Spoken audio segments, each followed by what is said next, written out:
Hey, what's going on, guys? Mangumson here, bringing you another Destiny 2 video, and today we got the patch notes, or depending on when you're watching this, we ended up getting patch notes for the Peacekeepers. Now, the Peacekeepers ended up getting nerfed, 50% nerf on handling, reload speed, ADS time. Now, I've played a little bit of PvP, and I don't think I've seen the Peacekeepers out and about running rampant. Now, is the Peacekeepers nerf something a part of a bigger change coming in the future? Are they giving us a new submachine gun later down the road? Is one of the upcoming episodic wishes going to bring in a goated legendary SMG, or is it to stop the current SMGs that we got going on now? Now, some of the SMGs, like the Ikelos submachine gun, you can craft it out with arrowhead break, you can give it the Seraph rounds, and you can end up giving it dynamic sway reduction, along with another privy of upcoming perks, right? You're gonna see those perks on the screen, but nevertheless, it is a 720 round per minute archetype submachine gun. Now, what other weapons fall within that category of 720? The 720 archetype is unique because Ikelos SMG has been one of, and is kind of still one of the best all-rounders. You know, you can get the volt shot, you can get the dynamic sway, you can get the tap the trigger, you can get insane stability, you can put out loads of damage, you can put opponents down real fast. But if we look into the other categories of submachine guns, the Unyielding Tempest ended up coming out, and that is a stasis submachine gun granted to you by the Crucible rewards. Now, most people who play the game still play Crucible for what it is, and if you go ahead and get the God roll, because it is a random drop in the world from the Crucible, you probably got a bunch of Crucible engrams and I'm stacking this thing up, and when you reset your rank inside of Crucible, Vanguard, Gambit, you end up getting multiple perks on those weapons, so you can end up getting the God roll quite easily. We got this long season, we got the Iron Banner that comes along. So Iron Banner is PvP, we have PvP that's PvP, and then you end up having trials and competitive matches and trying to get the Ballesterius D. People are playing a lot more Crucible nowadays in order to still have fun with Destiny and not passing the time.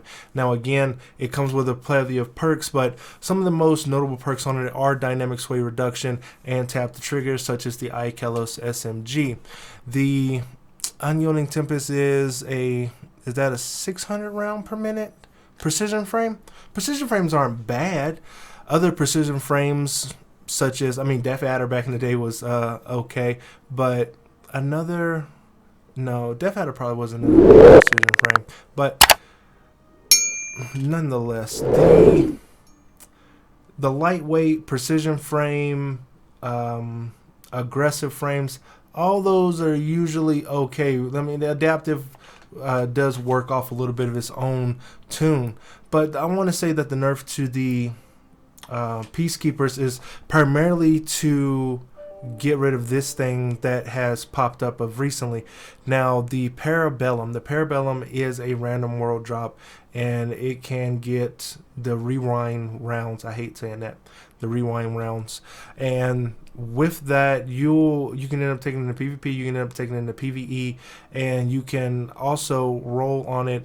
Two of the things that are good about SMG, you have the dynamic sway, but you also have under over.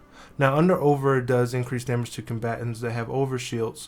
Now, if the archetype itself in a 900 is already good, if you added just a little bit more to that, so if you're fighting Titans or going against barricades, people with overshields, you're going to do extra damage to them. You're going to do extra damage to combatants that are utilizing these overshields in order to kind of regen their health back. Parabellum's not going to care about that. Parabellum's going to put them down. Or you can combine it with Adagio. Now, Adagio takes 20% off of its overall fire rate. Now, 20% off of 900 is a 720. So the Parabellum turns into the Immortal. Now, the Immortal was already good. So if you got Parabellum, then you have a discount Immortal at home. Now, tinfoil hat theories is that we may get a buff to, what is that one weapon called? The Huckleberry. Now, will we get a buff to the Huckleberry, or is this another nerf to Osteostrega? Are they going to buff Teraba back up a little bit, and they're cutting back on the Peacekeepers in order to keep them in check? what was the purpose of nerfing the Peacekeepers if there isn't a big change coming up that's going to impact the Peacekeepers to an effect to where nobody was wearing them like that? You got way better options. You got Doom Marchers, you got the, what are those other ones? You got the Paragon Greaves. You got, I mean, you got people out there rocking Phoenix Cradles right now. Path of Burning Steps kind of took a step back. You got the Arbient Leaps. I mean, who was running Peacekeepers? I was gonna try to use Peacekeepers with the Mana Core, but I don't know if that would have even panned out to be anything meta. But did what was the cause of that? If you have all these, if you put everything into what Bungie does, they do stuff for a reason that they think is going to affect the game later on.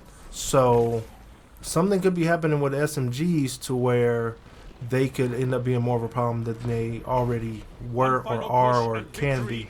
So hopefully we're looking for that Huckleberry nerf. Maybe we're looking for that Teraba buff later on, so that we can get some more agency out of our SMGs.